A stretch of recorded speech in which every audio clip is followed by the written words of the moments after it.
The first keyboard that you really played was not the piano, wasn't the synthesizer, wasn't an organ. It was an accordion. An accordion. Yep. I was so tiny, a little kid. I think I grew a foot in high school, you know.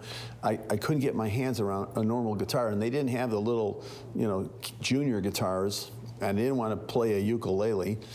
And they put this accordion in my lap, and I fit, you know. How old were you? 8. 8 years old? 8 years old. Okay. I was a little 8-year-old, though. And my dad said, well, we can't afford a piano because, you know, tuning and all that. He said, but you can have that. So I said, if I can have this, I'll take whatever I can get. I got to know, what kind of music were you playing on the accordion Italian. when you were 8 years? Oh, Italian. A lot of Italian music. Oh. I learned all of that. Of course, I learned Hava Nagila. Yeah. And I learned the Irish washerwoman jig, the Mexican hat dance. Did you play any polka? Of course. But it was a great way to find out the music that made a room light up, you know. And in the book, I talk about the first time I did a concert for these Italians, you know. And I declared right after that, it was in a deli that we lived above, and there's about 12 guys with their Perotti cigars, and I'm playing all these songs from their country, and they're getting up and dancing and crying and singing and laughing. And I said to my father, I want to do this for a living. Help me, you know. And he said, all right, John. When you started with Journey, the band had been around, but you got into it and helped bring it back and actually take it to its highest places it had never been before.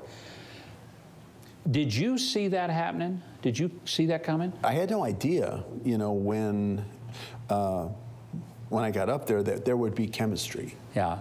And there was. Boy, was there. There was a ton. Wow. And I found out that Neil and Perry and all of us, we had a lot in common. You know, we admired the same things. And the first thing I talked to Steve about was his favorite hit records. Uh-huh. And he had some things he wanted to accomplish, you know. And the Beatles were having this resurgence. And the one thing that we talked about was, wouldn't it be cool if Journey could have a song that would last over 30 years? The song, Don't Stop Believin', is somewhat of a metaphor for a side of you that a lot of people know nothing about, and they won't until they read the book, and that is that you are a believer in Jesus Christ. Amen. Yes, sir. You know, my father instilled something in me. You know, he gave me an idea of what my character needed to be. He said, you're my son. You represent me. You represent my heart for life, my heart for God. I want you to walk like that, you know. And that's why he showed me the idea of praying at an early age, that I could handle it, you know. So going through life, as I explained that journey through life, Dad's always with me. I can't trace one note that I've played in my life that doesn't go back to both of my fathers, amen? And I never realized that until my dad passed. It was like, I sat at my piano, how am I ever gonna play again? And then there was this epiphany. I gotcha. Play. Well, I'm glad you're still playing. Jonathan, your music is phenomenal.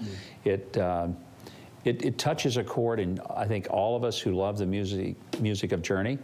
But your story is one that people will be surprised by, and I think blessed by, encouraged by. I hope so. And they'll appreciate the song, the band, and Jonathan Cain even more. Thank you. What a pleasure to get to visit with you. Thank you very much. Well, I hope all the dads that read this will encourage their kids and see the uniqueness and lead them on. And we need more of that relationship between fathers and sons more than ever before.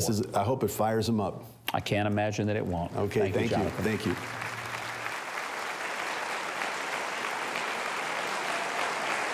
Well, we wanted to hold that interview for Father's Day weekend. What a delightful conversation. My thanks to Jonathan Cain just for sitting down with me and sharing that wonderful story. By the way, you can pick up a copy of his autobiography, and it is terrific. Naturally, the name of the autobiography is Don't Stop Believin'. Get it through your favorite online booksellers or from his website, jonathancainmusic.com.